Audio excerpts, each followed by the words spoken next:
السلام علیکم ورحمۃ اللہ وبرکاتہ۔ بسم اللہ الرحمن الرحیم۔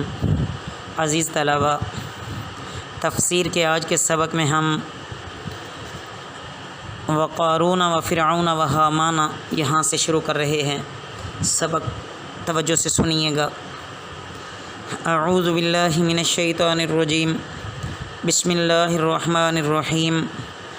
وقارون و فرعون و حامان، اور قارون اور فرعون اور حامان، وَلَقَدْ جَاءَهُم موسیٰ، اور البتہ آئے ان کے پاس موسیٰ علیہ السلام، بالبینات، کھلی نشانیوں کے ساتھ، فاستکبروا فی الارض، تو انہوں نے تکبر کیا زمین میں، وما کانوا، اور وہ نہ تھے،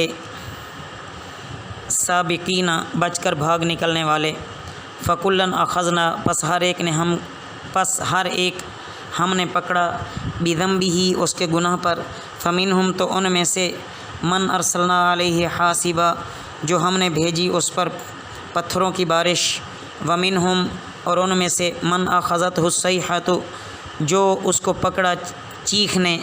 ومنہم من خسفنا، اور ان میں سے جو ہم نے دھنسا دیا،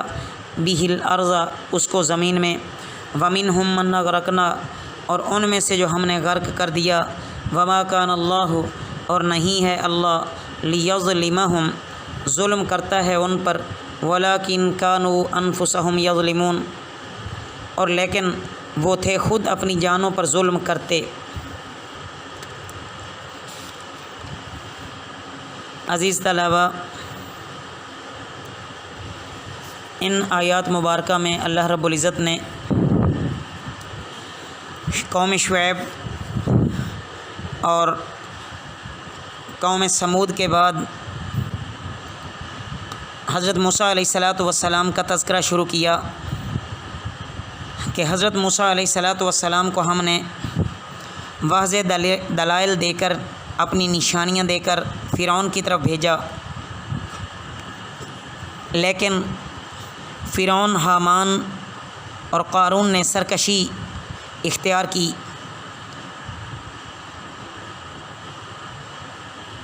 حضرت موسیٰ علیہ السلام نے ان کو سمجھانے کی کوشش کی اللہ کے حکم سے، لیکن منکرین کو اپنی قوت، دولت، عزت کے آگے کچھ نہ سوجھا۔ فرعون مصر کا بادشاہ تھا، اتنا مغرور تھا کہ وہ خدائی کا دعویٰ کر بیٹھا۔ حامان اس کا وزیر تھا، جس نے کہا فرعون کے ہاں سے مجھے کیا نہیں ملتا جو میں دوسروں کی جانب دیکھوں۔ قارون اگرچہ بنی اسرائیل میں سے تھا اور بظاہر موسیٰ علیہ السلام کو نبی مان چکا تھا، لیکن مال و دولت والا تھا، اس لیے موسیٰ علیہ السلام کے حکم کو ماننا اس نے ضروری نہ سمجھا۔ وہ سارے یہ سمجھے کہ ہمیں ہماری دولت بچا لے گی، ہمیں فرعون بچا لے گا، لیکن ان میں سے ہر ایک کو اس کے جرم کے موافق سزا دی گئی۔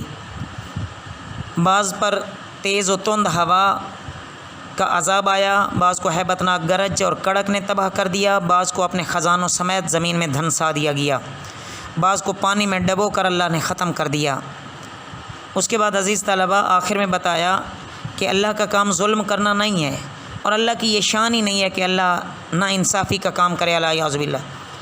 اس کی ذات عیوب اور نقائص سے بالکل مبرہ ہے۔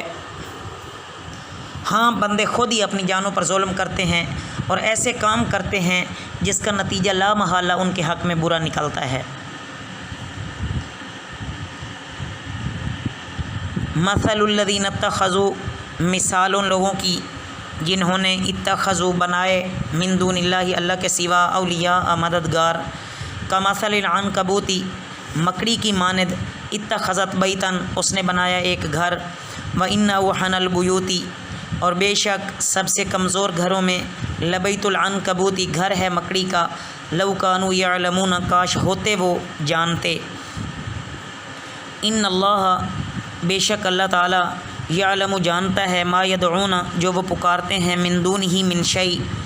اس کے سوا کوئی چیز سے، وہو العزیز الحکیم، اور وہ غالب زبردست حکمت والا ہے، وتلک الامثال، اور یہ مثالیں، نضربها للناس، ہم بیان کرتے ہیں لوگوں کے لیے، وما یعقلها الا العالمون، اور نہیں سمجھتے انہیں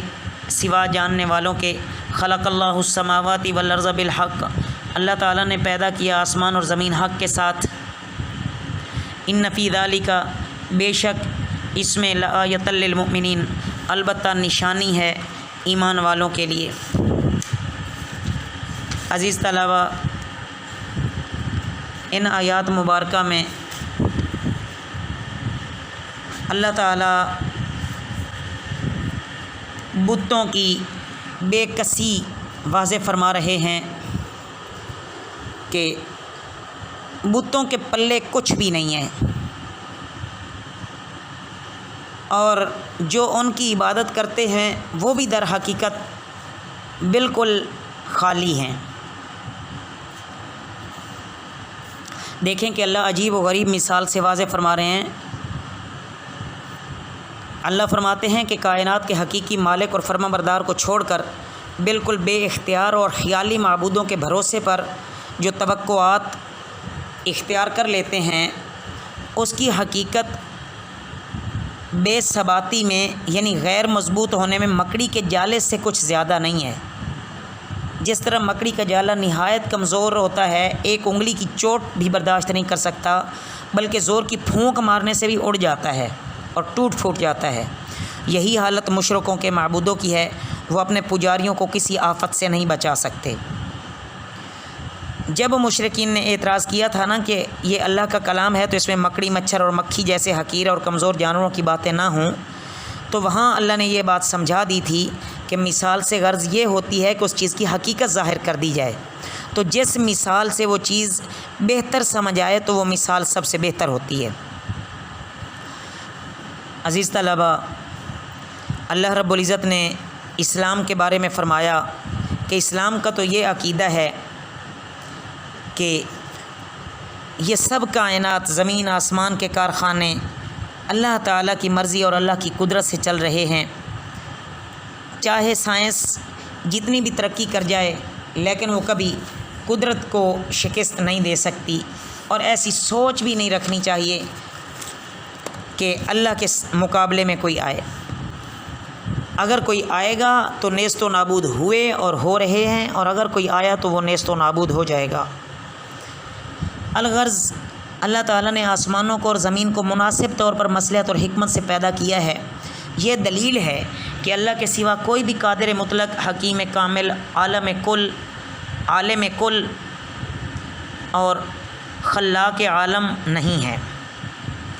اسی نے آسمان، زمین اور ہر چیز کو اپنی حکمت سے بنایا ہے، اور ایک وقت آئے گا کہ اللہ تعالیٰ اپنی مرضی اور ارادے سے ہر چیز کو ختم فرما کر قیامت برپا کر دیں گے۔ اللہ تعالیٰ ہم کو دنیا میں حق کے ساتھ وابستہ رکھیں اور باطل سے علیحدہ رکھیں، اور اللہ رب العزت نافرمان قوموں کے واقعات سے ہمیں عبرت اور نصیحت حاصل کرنے کی توفیق عطا فرمائیں۔